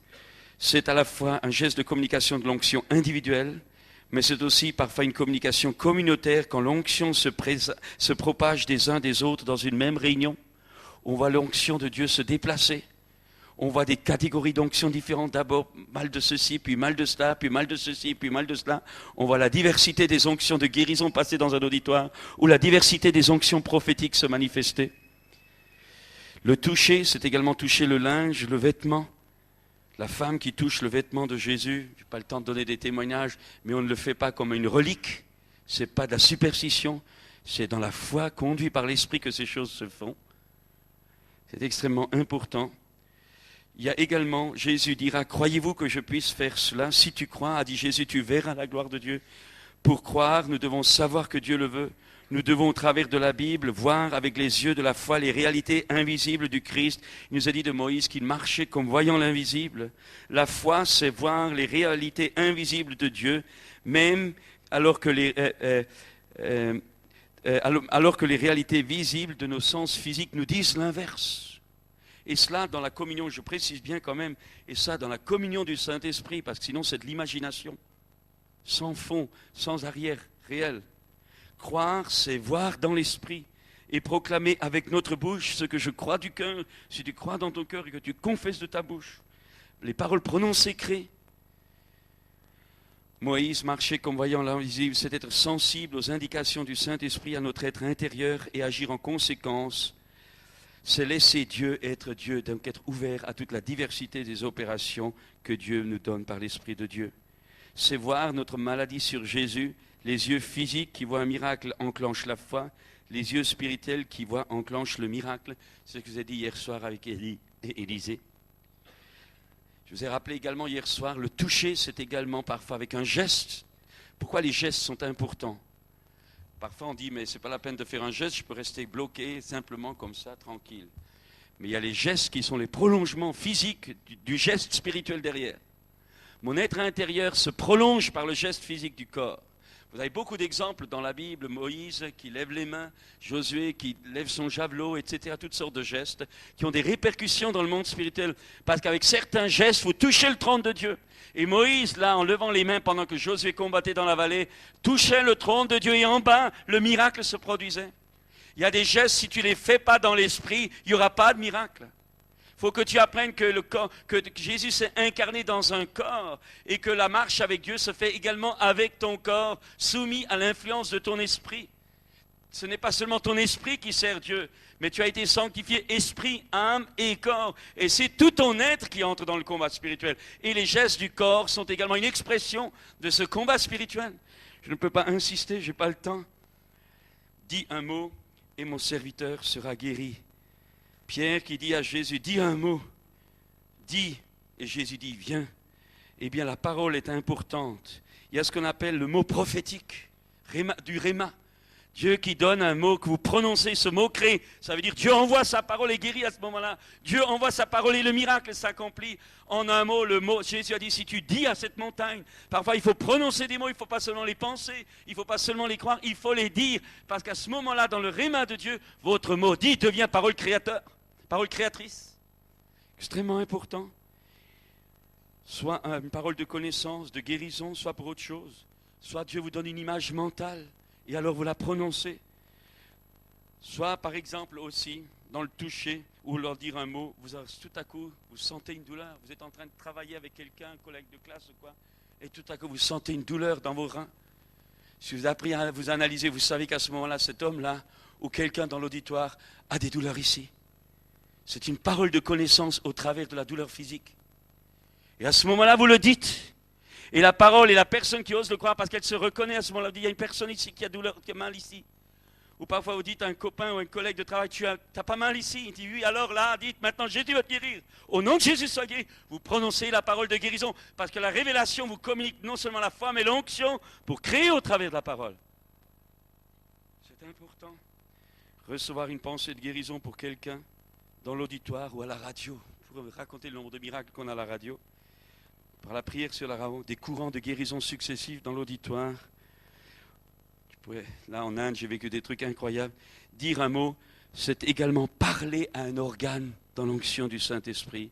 Dire à tel cœur physique, tu arrêtes tu refonctionnes normalement. Dire à telle vertèbre, vous vous réajustez.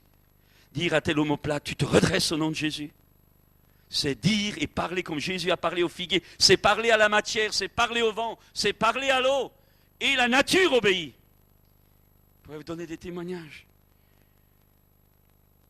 Si tu dis à cette montagne, a dit Jésus, dire c'est également ressusciter des morts. Et je vais vous dire quelque chose. Il y a une dimension intérieure que nous devons acquérir. Parce qu'en réalité, le jour où j'ai vu une résurrection de mort, ce jour-là, j'ai compris que c'était simple. C'était simple. Quand ça se passe, c'est simple. C'est quand ça ne se passe pas que c'est compliqué. Et comme ça ne se passe pas souvent, ça reste compliqué. Mais je vais vous dire, quand votre être intérieur est capable de voir un corps mort revenir à la vie. Quand j'ai vu ce gamin-là de 4 ans, mort depuis à peu près 10 minutes, au moment où, au nom de Jésus, tu reviens à la vie, 3e fois, au moment où j'ai vu comme un éclair, ses yeux être comme un balayé d'un éclair, et puis une secousse dans son organisme, et puis le gamin hurlait alors qu'ils étaient fixes morts, ce jour-là, j'ai compris que la mort, c'était rien, qu'il suffisait d'un mot de Jésus pour que la vie vienne, parce que c'est Jésus qui a les clés de la mort. Mes amis, Jésus l'a dit, allez, ressusciter les morts, dire un mot. Et pas le temps, je dirais encore le souffle de guérison. Je pourrais encore dire ceci pour terminer. Vous savez, on discute beaucoup sur le soufflet. Alors les uns sont bénistes, les autres non. Mais je veux simplement vous dire ceci. J'ai vu dans un stade bondé avec 12-13 000 personnes. Et j'ai eu le témoignage des pasteurs africains après. Quand nous avons fait le tour du stade en soufflant, il y a eu un courant d'air qui a traversé tout le stade. Le dimanche suivant dans les églises, il y a eu des témoignages de centaines de guérisons, de libération, au moment où on avait soufflé. J'ai vu un enfant de 12 ans tomber évanoui, enfin tomber à terre, au moment où j'ai soufflé. Quand il s'est relevé 10 minutes après, totalement guéri, ne dormait plus, complètement démoli, nerveusement, etc., depuis des semaines. Dieu a ses méthodes. Jésus a soufflé sur ces disons en disant, recevez l'Esprit. Mais ce n'est pas une technique. Vous le faites dans l'Esprit, au moment de l'Esprit, quand le Saint-Esprit le montre. Sinon, tout le monde va remarquer votre mauvaise haleine. Ce serait dangereux. Mais je voudrais insister là-dessus. Le souffle de l'Esprit, alors je dirais encore, le signe, je dirais encore, les gens qui tombent. Là où parfois ça fait peur aux gens, les gens qui tombent. Qu'est-ce que ça veut dire? Je vais simplement vous dire, je n'ai pas le temps d'insister, dans tous les réveils. Vous savez, un prédicateur très connu comme Whitefield, les enfants grimpaient sur les arbres quand il faisait des plein air. Avant de prêcher, il leur disait de descendre parce que certains allaient tomber. Effectivement, quand il commençait à prêcher, bim, bim, bim, comme des pommes mûres. Woody Ether, une femme évangéliste qui a gagné des centaines d'âmes, qui a eu des miracles extraordinaires, fort plus que Catherine Kuhlman.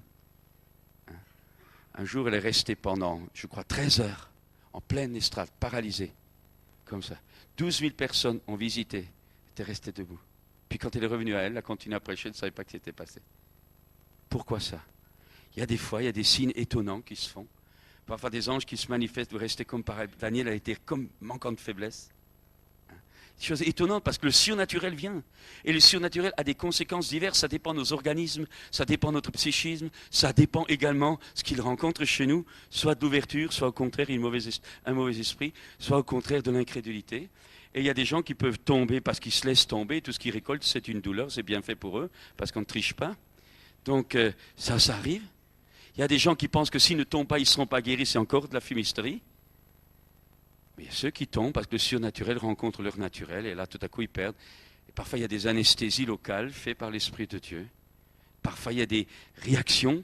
J'ai vu un jeune tomber. Je me demande au début que j'avais vu ça, pourquoi il tombait. Et puis, je l'ai laissé à terre et j'allais le relever. Lorsque tout à coup j'ai vu ses paupières qui commençaient à trembler, ses joues qui commençaient à trembler, ses mains qui commençaient à trembler. Et alors je me suis arrêté, et alors j'ai compris ce qui se passait. Le Saint-Esprit était en train de pénétrer, et il est en train de débusquer un démon qui était caché dans les profondeurs de ce garçon.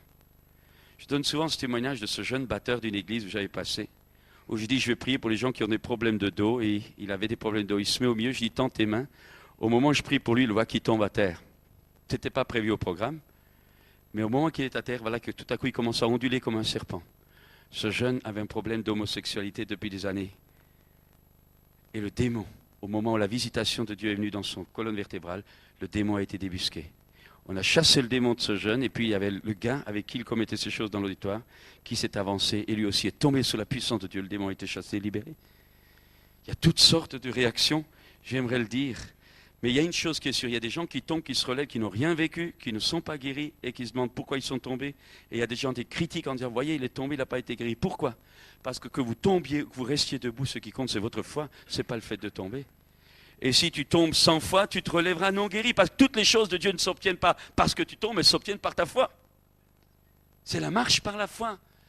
Et nous devons, si vous êtes visités par Dieu d'une façon ou d'une autre, exercer votre foi. Nous avons un peuple de Dieu passif qui attend toujours que les gens fassent le travail ou que Dieu fasse son travail. Alors que ma Bible me dit de prendre ce que Dieu t'a donné en Jésus-Christ et exerce ta foi. La foi, c'est une main qui saisit les réalités invisibles et qui les rend réelles par la proclamation. Mais si tu es là, tu te laisses couler en attendant que ça vienne, ça ne viendra jamais. Parce que mon juste vivra par sa foi. Alors, vous pouvez tomber, rien à voir. Vous pouvez tomber, avoir. Vous pouvez ne pas tomber, avoir. Et vous pouvez ne pas tomber, rien à voir. Tout est question de marcher avec Dieu. Alors, je terminerai maintenant en disant, vous pouvez tomber avec des fois actives, avec des résultats, sans résultats, s'il y a de la passivité. Mais j'aimerais également dire, quand l'Esprit de Dieu vient, vous pouvez réaliser toutes sortes de choses. Il y a peut-être une rougeur qui vous prend, des tremblements, la douleur peut-être. Tout à coup, je connais des gens, avant d'être guéris, tout à coup une douleur atroce, à traverser tous leurs entrailles, et puis paf, guéri. Une fraîcheur, une chaleur. Quand on prie pour certaines personnes, commence à suer, à suer, à suer, à suer. Parfois d'autres, c'est une paix profonde qui est là. D'autres commencent à pleurer, il y a toutes les guérisons intérieures. Certains commencent à rire, on ne peut plus les arrêter. Vous allez me dire, il vaut mieux rire que pleurer. Mais chaque chose a sa cause. Et parfois les rires, ce sont des gens qui traînent des dépressions et qui, pendant une vague, une onction de rire, sont guéris jusque dans leur nerf physique. Ils ont besoin de rire parce que c'est le remède à eux. C'est le remède de l'esprit pour eux. Mes amis, alors maintenant, avec nos frères, nous allons arriver à la conclusion. La plus grande guérison, bien sûr, c'est le salut de l'âme. Mais maintenant, nous allons, dans cet esprit-là, proposer qu'on prie pour ceux qui veulent vraiment ces choses-là. Pas pour votre gloire.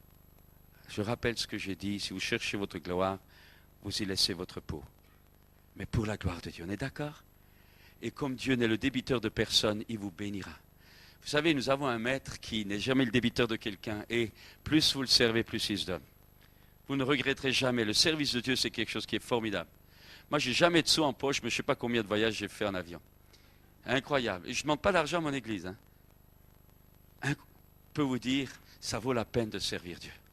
Alors ne pensez pas que les exigences que je viens d'énumérer sont quelque chose pour vous couper le moral. Non, c'est simplement une porte dans laquelle vous rentrez. Et quand vous sortez de là, qu'est-ce que vous trouvez? Un grand pâturage. Et vous mangez, et vous buvez, et vous vous resservez, sans rien payer. La grâce de Dieu. Amen. Alors qui en veut? Levez un peu la main que je vois ici, ça vaut la peine qu'on continue là. Vous pouvez baisser votre main. Alors je ne sais pas comment on va faire, si un de mes augustes collègues là a une idée. Sinon oui, tu as une idée? Alors on va se lever maintenant. Et peut-être tout simplement restant dans cet état de cœur, et je crois que tout ce que vous avez entendu a dû susciter en vous une soif ou un désir particulier, peut-être quelque chose qui est précis en vous. Eh bien, je crois à toutes ces choses maintenant. Je vous invite à... Vous savez, le geste est important, je vous ai parlé de ça. C'est pour ça que nous levons parfois les mains. Il n'y a pas seulement les mains pour adorer Dieu, il y a aussi pour que vos paumes soient scellées par l'onction de Dieu. Il y a une onction sur nous. Rappelez-vous ce que j'ai dit hier, il n'y a pas seulement l'onction de Dieu en nous, mais l'onction sur nous. Apprenez à toucher, pour que quand vous touchez, il y a des choses, je ne veux pas aller trop loin, mais vous savez, c'est des choses que j'ai pu voir. Alors on va lever nos mains vers le Seigneur. Et je voudrais que vous lui parliez librement. Si vous êtes gêné, écartez-vous un peu de votre voisin et dites au Seigneur ce que vous voulez. Parlez-lui maintenant. Parlez-lui du plein de votre cœur. Dites-lui, puis si les frères ont des pensées ou des choses du Seigneur, sentez-vous tout à fait libre. Parlez. Si vous ne savez pas, mais que le cœur est plein, parlez en langue, quoi. Allez-y, simplement. Ayez faim de Dieu. Exprimez à Dieu votre faim. Dites-lui que vous voulez qu'il vous touche ce soir. Dites-lui que vous voulez une communication de l'onction, que vous voulez des communications de dons. Pas des dons pour être vus, mais des dons pour être efficaces dans la compassion que vous avez pour les autres. Demandez au Seigneur de la compassion pour les âmes. Demandez au Seigneur l'amour des âmes. Demandez au Seigneur la vision des âmes qui se perdent. Demandez au Seigneur l'amour de son nom. Demandez-lui aussi la crainte de son nom pour que jamais vous fassiez quelque chose qui lui déplaise et que vous soyez ainsi protégés et gardés dans votre service. Que vous ayez le respect de Dieu qui vous fera fuir le péché quand il se présentera. Oh, parlez-lui, dites-le lui. Simplement, mais dites-le lui. Oh, dites-le lui de tout votre cœur. Oh Seigneur, tu viens maintenant. Esprit de Dieu, tu viens, tu vois les cœurs. Nous voulons être là comme Élie, on te dit, Seigneur, tu vois, c'est sur ta parole. Seigneur, c'est sur ta parole. Eh bien maintenant, envoie le feu, mon Dieu. Envoie le feu maintenant. Envoie le feu. Oh Seigneur Jésus, toi tu baptises dans l'Esprit. Toi aussi tu renouvelles. C'est toi qui donnes le don de l'Esprit de la part du Père. Alors, Esprit de Dieu, Esprit de feu. Oh, viens maintenant, viens maintenant. Je t'en prie, viens au nom de Jésus. Viens maintenant, viens sceller les vies. Oh, buvez, recevez la vie maintenant. Tout ce que vous avez entendu pendant ces 2 jours, faites le vôtre maintenant. Oh, que Dieu puisse inscrire sur la table de chair de votre cœur toute cette vocation, qu'elle soit rendue vivante en vous, au nom du Seigneur Jésus. Que la vie divine maintenant, que la vocation divine soit inscrite en vous. Recevez-la, esprit et vie, au nom de Jésus. Recevez-la en vous, au nom de Jésus. Oh, que tout joug d'opposition soit brisé maintenant, rompu dans votre vie. Oh, Esprit de Dieu, Esprit Saint, Esprit de force, Esprit d'amour, Esprit de sagesse. Viens maintenant, au nom de Jésus, viens maintenant. Viens maintenant, viens. Oh, viens. Dès que vous le pouvez, commencez à parler en langue. Oh, viens, au nom de Jésus, viens. Oh, viens, commencez à vous libérer, parlez en langue forte si c'est nécessaire. Viens maintenant, viens. Esprit de Dieu, viens. Que ce soit une chambre haute ici, viens. Oh, viens, Esprit de Dieu, viens. Au nom de Jésus, je t'en prie, cher Saint-Esprit, viens. Oh, agis, oh, parle, communique. Que le caractère, que la puissance de Jésus soit communiquée dans les vocations diverses, dans les ministères divers. Oh, au nom de Jésus, je vais peut-être demander aux serviteurs de Dieu de circuler, de se laisser guider pour imposer les mains, parce qu'on ne peut pas faire avancer tout le monde, je ne sais pas.